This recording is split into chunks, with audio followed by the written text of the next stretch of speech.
Our minds are a battlefield.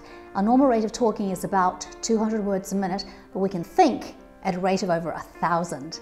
And our minds can ride us on a mental downward spiral into dark, negative territory so quickly. We already know that negativity can ruin our lives, make us depressed, destroy our dreams, but a new study reveals that chronic negative thinking patterns over a long period of time changes the brain and puts us at risk for dementia. Welcome to Morning Tea. Hi, I'm Joanne, business owner and entrepreneur, licensed yacht helmsman, mother, grandmother, and musical artist.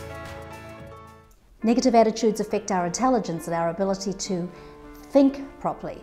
And this is a large part of the reason I think that we're in trouble culturally. So many of us are foolishly and irrationally making decisions, jumping to conclusions with a judgment for the worst possible outcome, basing our understanding on our emotions, which are going to be different tomorrow. And then there's the cynicism, which is a judgment on others' motives and intentions, and that's a very dangerous place to go.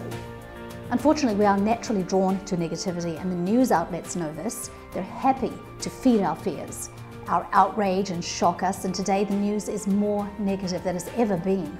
They've tested us. Bad news headlines capture twice as many viewers, and there's money to be made. So they drip it out, and we are addictively checking the news updates about every hour, so they tell us.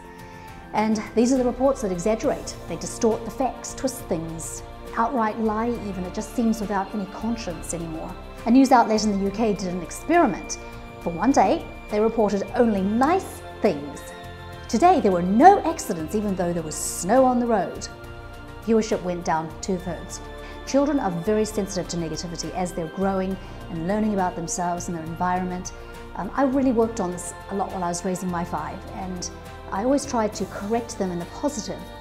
Instead of don't do that, I would say, why don't we try it this way? Or perhaps what do you think about if we do it this way? So you can see that the energy gets drawn off them, off the thing that they did, which is now a past event, to forward looking, away from it, to a new solution. The self-esteem of the child is preserved.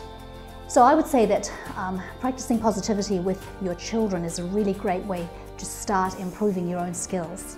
Negativity is contagious, so avoid being around people infected with it. These people seem to wallow in it, they get something out of it, and they even seem to enjoy assaulting other people with their negativity to hurt, to cause damage. So get away from them. Feel sorry for them because they are some of the most miserable, tormented people, and they're destroying their own brains. And we can inflict the worst suffering on ourselves with punishing thoughts, dwelling on humiliations we felt from stupid things we've done in the past, decisions that were bad and we feel embarrassed about. We all have them. Let them go. We have painful memories of cruel words other people have said to us. Sometimes we might compare ourselves to others, which leads to feeling inferior, maybe unlovable, and then we feel angry about it. So one of the first things you can do to curb the negative thought streams is to remind yourself of the terrible damage you are doing to yourself with this practice of negative thoughts.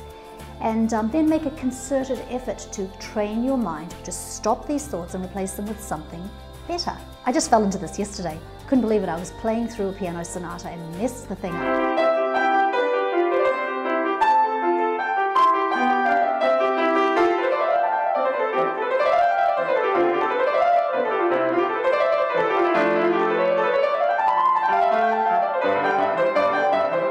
I was exasperated and I said out loud, I will never ever get this. But I caught myself, no doubt because this script was in my mind, but I made the effort at that point to correct myself, correct what I said no, this is a tough little phrase here, I do need to get some help to get it right. So after that I went and sought out an online Steinway masterclass, found a really great one with some good tips that I'm looking forward to applying and getting the thing right. Negativity is stopped with optimism. Being optimistic does not avoid truth that might be unpleasant. It's never a break from reality. You're not floating away off to the end of the rainbow, but it does frame things with hope and a belief in the best possible outcome. Sometimes we can improve the words we habitually use. For instance, instead of saying, I'm exhausted, we could say, I need to rest, which acknowledges how we're feeling, the truth that we're tired, and it states an action that we're going to be taking to improve the situation. Or why not change that to, sounds great, Now the second answer sounds like you're interested and you're upbeat, and these little responses are really good for our mental health, and they're also uplifting for the people you're communicating with. They feel like you care.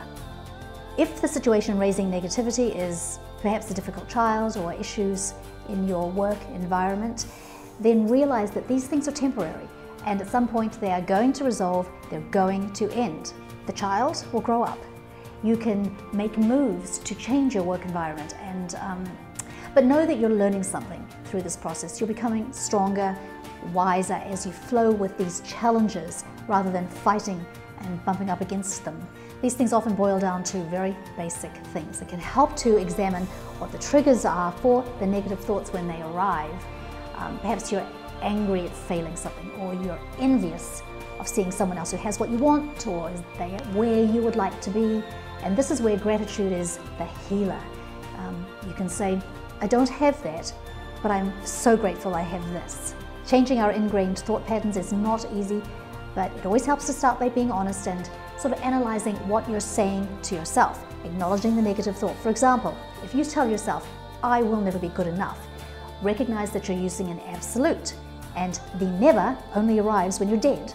So what you're doing is you're actually creating a block that's going to prevent you from ever becoming good enough or even getting a bit better. So then replace it with the better thought was, yes, I would like to be that, and I'm going to do this to move forward to achieving it. Or you might even arrive at a place where you have to revisit the dream and see if it was an immature desire that needs to grow up, that needs to maybe develop or evolve into something else. So science spoke regarding negativity, but it only revealed what we've already known for thousands of years. Gracious words are a honeycomb, sweet to the soul and healing to the bones. Thank you so much for being here. We put out new content every week, so subscribe now, leave me your comment, and I look forward to seeing you next time. Bye-bye.